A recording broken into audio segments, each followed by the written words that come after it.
Assalamualaikum warahmatullahi wabarakatuh. Ketemu lagi dengan channel Jejak Santri, yang selalu update setiap hari seputar kabar keislaman, yang selalu erat dengan kehidupan para santri di seluruh Indonesia. Sebelum menonton video channel Jejak Santri ini, silahkan like, subscribe dan like dulu video ini, semoga channel ini bisa membawa manfaat untuk kita semua, amin. Sejarah dan perkembangan Pondok Pesantren Banyuanyar Pamekasan Madura dari sekitar tahun 1787 sekarang. Pondok Pesantren Banyuanyar bermula dari sebuah langgar, musola kecil yang didirikan oleh Kiai Itsbat bin Ishak sekitar tahun 1787 Masehi, 1204 Hijrah. Beliau adalah salah seorang ulama karismatik yang terkenal dengan kezuhudan, ketawaduan dan kearifannya yang kemudian melahirkan tokoh-tokoh masyarakat dan pengasuh pondok pesantren di Pulau Madura dan Pulau Jawa. Pada awal berdirinya, Pondok Pesantren Banyuanyar hanya berlokasi di atas sebidang tanah tegalan yang sempit dan gersang yang kemudian dikenal dengan sebutan Banyuanyar. Di lokasi inilah Kiai Itsbat mengasuh para santrinya dengan penuh istiqomah dan sabar, sekalipun sarana dan fasilitas yang ada pada saat itu jauh dari kecukupan.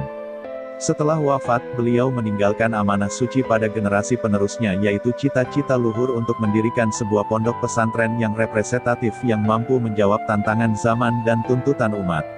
Nama Banyuanyar diambil dari bahasa Jawa yang berarti air baru. Hal itu didasari penemuan sumber mata air, sumur, yang cukup besar oleh Kiai Itsbat.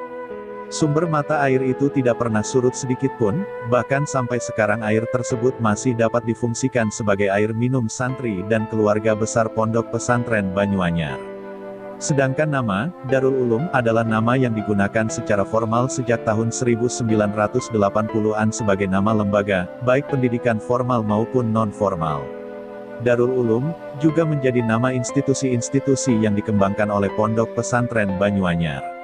Pondok Pesantren Banyuanyar didirikan oleh Kiai Itsbat yang dalam kemampuan disiplin keilmuannya mendapat tempaan langsung dari ayahnya yaitu Kiai Ishak. Beliau, Kiai Itsbat, adalah putra pertama Kiai Ishak.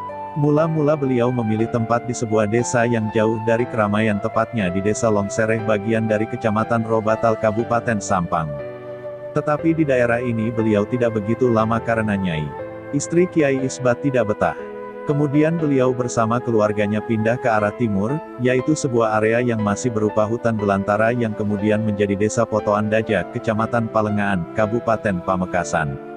Di daerah baru yang masih berupa semak belukar, kering dan tandus ini beliau berusaha menggali sumur guna mendapatkan air untuk kebutuhan pokok sehari-hari. Atas jerih payah dan usaha beliau, akhirnya berkat izin Allah, Kiai Itsbat dapat menemukan sumber mata air yang cukup besar dari sumur yang digalinya dan tidak pernah surut sedikit pun.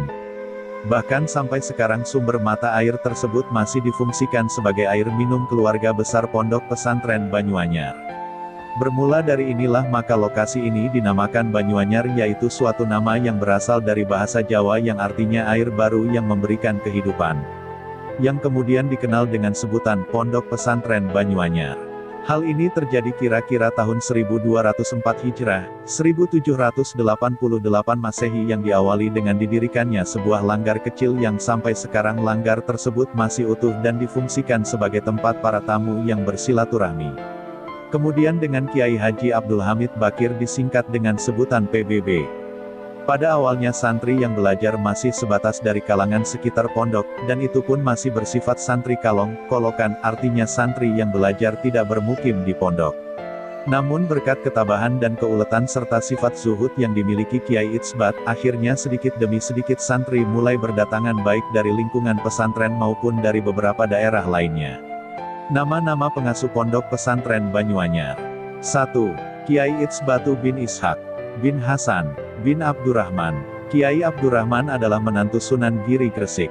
Periode tahun 1788 SD 1868. 2. RKH Abdul Hamid bin Itsbat, periode tahun 1868 SD 1933. 3. RKH Abdul Majid bin Abdul Hamid, wafat 1958 Masehi, periode tahun 1933 SD 1943. 4. RKH, Baidawi bin Abdul Hamid, wafat 1966 Masehi, periode tahun 1943 SD 1966. 5. RKH, Abdul Hamid Bakir bin Abdul Majid, wafat 1980 Masehi, periode tahun 1966 SD 1980. 6. RKH, Muhammad Syamsul Arifin bin Kiai Haji Abdul Latif, periode tahun 1980 sekarang.